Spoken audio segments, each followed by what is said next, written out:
Hello my sweet caramel, कैसे हैं आप। जैसे कि हमने कैप्चर हिज इनोसेंट बॉय के लास्ट पार्ट में देखा था, जेके अपने मेंशन से बाहर आ जाते हैं और ते बारिश में भीग रहे होते हैं। जेके उनके पास आके उनसे कहते हैं कि तुम यहाँ से जाओ, पर ते उनकी बात मानने के लिए बिल्कुल भी रेडी नहीं होते हैं। सो फ्रेंड, अब हम आगे की स्टोरी देखते हैं। ते उनसे बार बार सॉरी बोल रहे होते हैं और उन्हें एक्सेप्ट करने के लिए कह रहे होते हैं, उनका लव एक्सेप्ट करने के लिए रिक्वेस्ट कर रहे होते हैं, पर जेके स्टिल उनकी कोई भी बात नहीं सुनते और उनसे कहते हैं कि ते मैं बहुत जल्दी डिवोर्स पेपर रेडी करा के तुम्हारे पास भेज दूंगा और तुम साइन कर देना, फिर तुम फ्री हो जाओगे, जो तुम चाहते हो।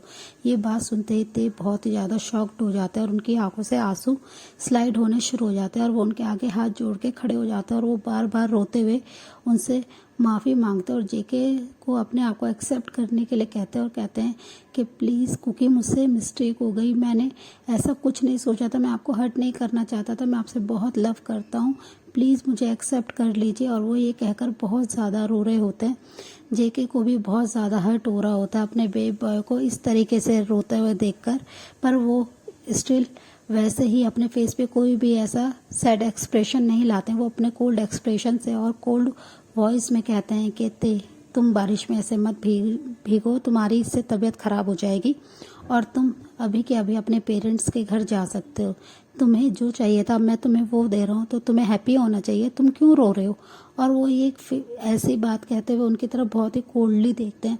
तो ते उनसे रोते हुए कहते हैं कि प्लीज़ कुकी, मुझे एक चांस दे दीजिए, मैं आपसे बहुत प्यार करता हूँ, मैंने ऐसा कभी नहीं चाहा था कि आप मुझसे अलग हो जाएं, मैं बस गलत सोच रहा था, मैं आपके बिना नहीं रह सकता हूँ, प्लीज़ कुकी एक बार मुझे माफ़ कर दीजिए। और वो ये कहते हुए काफ़ी ज़्यादा रोने लगते हैं और ग्राउंड पे ही नी डाउन हो जाते हैं और वो रोते हुए बहुत बार उनसे माफ़ी मांग रहे होते हैं, पर जेके उनकी तरफ बिल्कुल भी नहीं देखते और अपनी पॉकेट से फ़ोन को निकालते हैं और उनसे उनके मॉम डैड के पास फ़ोन करके उन्हें अपने मेंशन में आने के लिए कह देते हैं।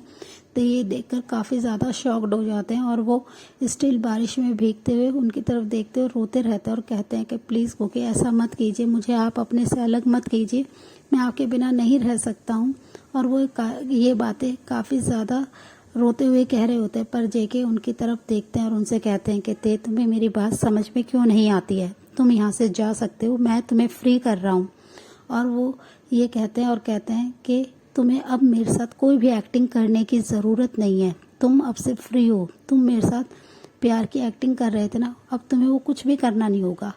और वो बहुत ही कोल्डली ये सब बातें कह रहे होते हैं, जिसे सुनकर ते को और भी ज़्यादा अपने हार्ट चेस्ट में पेन होता है। उनको इस समय ऐसा फील हो रहा होता है कि जेके ने उनके दिल के लाखों टुकड़े कर दिए हैं और वो बस स्टिल रो रहे होते हैं। और जेके भी उन्हें ऐसे देख के उन्हें भी अपने चेस्ट में काफ़ी ज़्यादा पेन होता है कि उनका लव, उनका बेबी बॉय इतना ज़्यादा रो रहा है, पर ते को यही तो चाहिए था, अब मैं उन्हें ये दे रहा हूँ, अब उन्हें मेरे साथ फेक लव करने का नाटक नहीं करना पड़ेगा। वो मेरे साथ झूठा प्यार कर रहे थे, ऐसा क्यों कराते, और वो ऐसा कह रहे होते हैं और वो ते से क्वेश्चन करते थे, तुम्हें क्या मिला मेरे साथ ये सब झूठा नाटक करने का, तुम मेरे साथ क्यों एक्टिंग कर रहे थे लव की। और वो ये कहते हुए जेके भी रोने लगते हैं।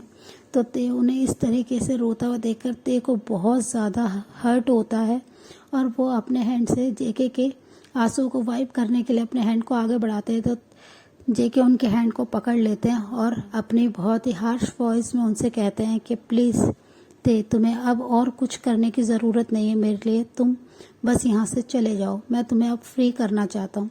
और वो ये बात बहुत ही गुस्से में कहते हैं। इसे सुनकर ते बहुत ज़्यादा रोते हैं और रोते हुए उनसे बार बार माफ़ी मांग रहे होते हैं। जेके और ते दोनों बारिश में भीग रहे होते हैं। ते की पूरी बॉडी शिविर कर रही होती है और वो बहुत ज़्यादा कांपती वॉइस में, अपनी शेकिंग वॉइस में उनसे कहते हैं कि प्लीज़ जेके, मुझे आप अपने से अलग मत कीजिए, मैं आपके बिना बिल्कुल भी नहीं रह सकता हूँ, प्लीज़ आप मुझे एक चांस दीजिए, मैं आपको बहुत प्यार करता हूँ, मैं पहले ये सारी चीज़ें नहीं समझ पाया था, प्लीज़ जेके आप मुझे अपने पास रखिए, प्लीज़ मुझसे दूर मत होइए, मैं नहीं होना चाहता आपसे अलग, प्लीज़ कुकी मुझे माफ़ कर दीजिए। और वो ये कहते हुए रोते हैं। तो जेके उनसे अपनी बहुत ही हार्श वॉइस में कहते हैं कि तुम मुझे कुकी कह के नहीं बुला सकते हो और इस नाम का भी इस लाइफ में, इस वर्ल्ड में कोई भी नहीं है, तो तुम मुझे जेके बोलो माफिया किंग बोलो या फिर, और वो ये बहुत ही अपने कोल्ड वॉइस में कहते हुए उनकी तरफ देखने लगते हैं। और थोड़ी देर बाद ही वहाँ पर मिस्टर किम और मिसेस किम आ जाती हैं। वो आते ही उनके पास अपने हेड को मिस्टर किम ग्रीट करते हैं, तो जेके अपनी कोल्ड वॉइस में कहते हैं और उनसे कहते हैं कि आप अपने सन ते को यहाँ से लेके जा सकते हैं, मैं बहुत ही जल्दी डिवोर्स के पेपर दे दूंगा। तो ये सुनते ही ते ग्राउंड से खड़े होते हैं और उनसे रोते हुए रिक्वेस्ट करते हुए उनसे कहते हैं कि प्लीज़ जेके आप मुझे ऐसे अपने से अलग मत कीजिए, मैं आपके बिना नहीं रह सकता, मैं नहीं जाना चाहता हूँ, मैं आपसे बहुत प्यार करता हूँ। उनकी ये बात सुनकर उनके मॉम डैड भी काफ़ी ज़्यादा शॉक्ड होते हैं और वो कहते हैं कि ते तुम्हें अब हमारे साथ चलना होगा और तुम यहाँ से जल्दी चलो। तो ते रोते हैं और कहते हैं नहीं मॉम, नहीं डैड, मैं आप लोग के साथ नहीं जाना चाहता हूँ, मैं सिर्फ और सिर्फ अपने कुकी के साथ रहना चाहता हूँ, प्लीज़ कुकी मुझे मत जाने दीजिए, प्लीज़ मुझे रोक लीजिए। और वो ये बात बहुत ही ज़ोर ज़ोर से कह रहे होते हैं। फिर उनके डैड उनके लगेज को और उनकी मॉम ते को होल्ड करती हैं और वहाँ से चलने लगती हैं। वो उनके हैंड को पकड़ के वहाँ से जा रहे होते हैं, तो ते बार बार बस उनसे अपने हैंड को फ्री करते हुए वो जेके की तरफ देख रहे होते हैं, वो कोशिश कर रहे होते हैं। फिर वो अपनी मॉम से अपने हैंड को फ्री करते हैं और भागते हुए जेके के पास आते हैं और उन्हें टाइटली हग कर लेते हैं। जेके स्टिल शॉक्ड फुल फेस से ते की तरफ देख रहे होते हैं और ते बहुत ही ज़्यादा रोते हुए बोलते हैं प्लीज़ कुकी मुझे मत जाने दीजिए, प्लीज़ मुझे रोक लीजिए, मैंने ऐसा कुछ नहीं कहा, मैं ऐसा कुछ नहीं कर सकता, मेरे से मिस्टेक हो गई है, मैंने आपके लव को पहले एक्सेप्ट नहीं किया था, पर मैं अब आपसे बहुत ज़्यादा प्यार करता हूँ, प्लीज़ मुझे आप अपने से दूर मत कीजिए। और वो ये सारी बातें बहुत ही ज़्यादा रोते हुए कह रहे होते हैं, पर जेके उन्हें हग बैक नहीं करते हैं और वो बस स्टिल उनकी बातें सुन रहे होते हैं। जब ते को रियलाइज़ होता है कि जेके कोई भी रिएक्ट नहीं कर रहे उनकी बात पे, तो वो स्लोली हग ब्रेक करते हैं और उनके फेस की तरफ देखते हैं जो कि बिल्कुल कोल्ड होता है। उन्हें देखकर ते को बहुत ज़्यादा हर्ट होता है कि जेके अब उनसे पहले की तरह प्यार नहीं करते, अब उनकी आंखों में उनके लिए कोई भी सॉफ्ट कॉर्नर, कोई भी लव नहीं है। तो ये देखकर ते को बहुत ज़्यादा दुख होता है। वो फिर भी जाते हुए उनसे कहते हैं कि कुकी मैं आपका वेट करूँगा, आप मुझे लेने आएंगे ना, प्लीज़ कुकी आप आ जाइएगा, मैं आपके बिना नहीं रह सकता हूँ, मैं बस आपका ही वेट करता रहूँगा जब तक आप नहीं आएंगे। और वो ये कहते हुए रोते हुए वहाँ से चले जाते हैं और वो अपनी मॉम के साथ बैक सीट पे बैठ जाते हैं और उनके डैड ड्राइवर के साथ वाली सीट पे बैठ जाते हैं। थोड़ी देर में गाड़ी वहाँ से चली जाती है मेंशन से। मेंशन से बाहर जाते ही जेके ग्राउंड पे नी डाउन हो जाता है और बहुत ही ज़ोर ज़ोर से रोने लगता है और कहते हैं कि ते तुमने मेरे साथ ऐसा क्यों किया, तुम्हें क्या ज़रूरत थी मेरे साथ झूठा प्यार का नाटक करने की। और वो ये कहकर बहुत ज़्यादा रोते हैं और कहते हैं कि मैंने पूरे वर्ल्ड में सिर्फ सबसे ज़्यादा प्यार तुमसे किया है और तुम ऐसा कैसे कर सकते हो मेरे साथ। और वो ये कहते हुए बहुत ही ज़्यादा रोते हैं।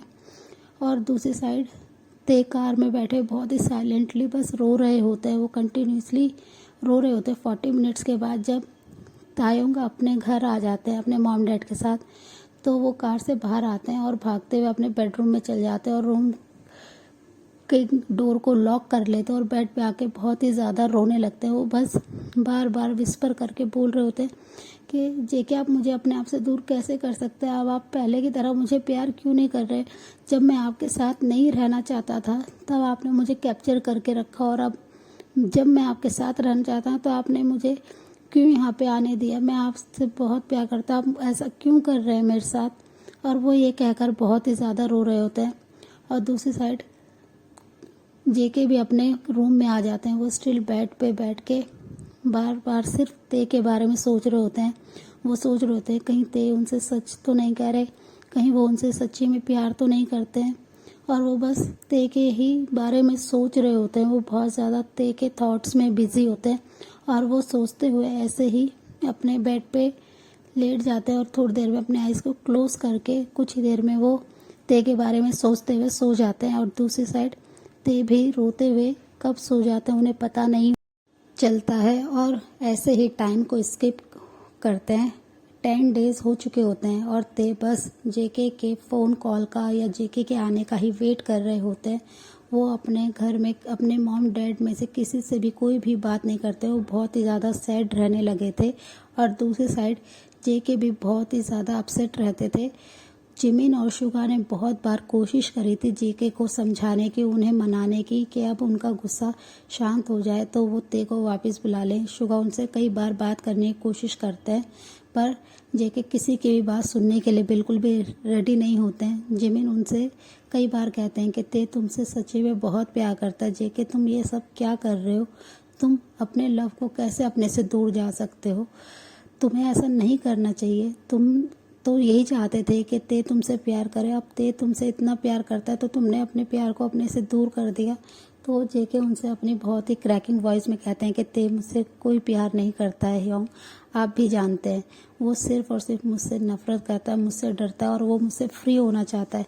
अब मैं ते को और हर्ट नहीं करना चाहता हूँ, मैंने उसे पास्ट में बहुत हर्ट कर दिया है।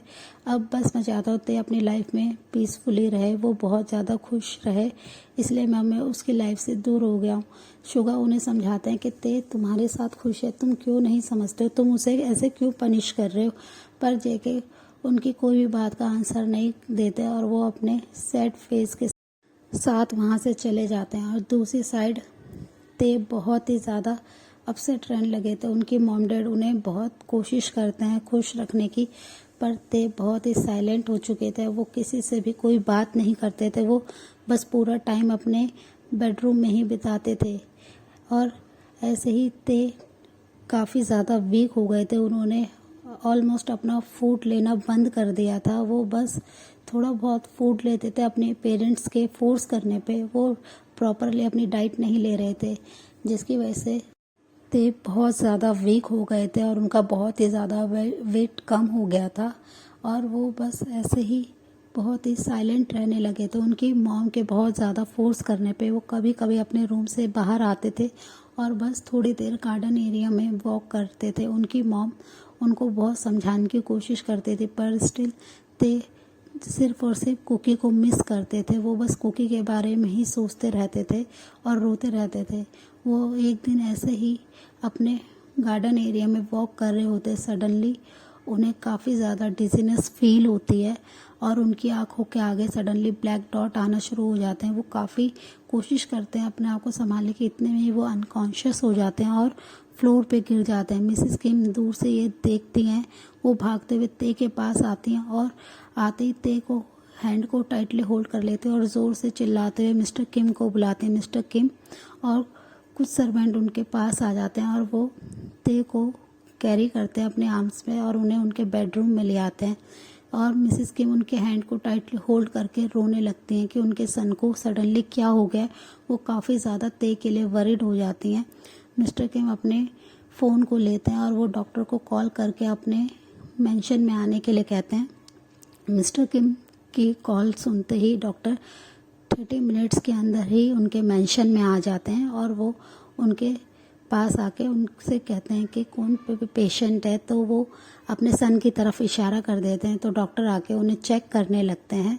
तो वो बहुत नॉर्मली उनसे कहते हैं कि आपके सन क्या प्रॉपर फूड नहीं लेते हैं, जिसकी वजह से वो बहुत ज़्यादा वीक हो गए, उनका बहुत ज़्यादा वेट लॉस हो गया है, आपको उनकी डाइट का अच्छा ध्यान रखना चाहिए। तो मिसेस किम यस में अपने सर को नोट करते हैं और वो उनसे पूछते हैं कि इतना टाइम हो गया, ते अभी तक अपनी आइज़ को ओपन नहीं कर रहा है, ते ठीक तो है ना? तो डॉक्टर उन्हें चेक करते हुए फिर से कहते हैं कि आपको ऐसे कंडीशन में उनका ज़्यादा ध्यान रखना चाहिए, उन्हें इतना स्ट्रेस नहीं देना चाहिए।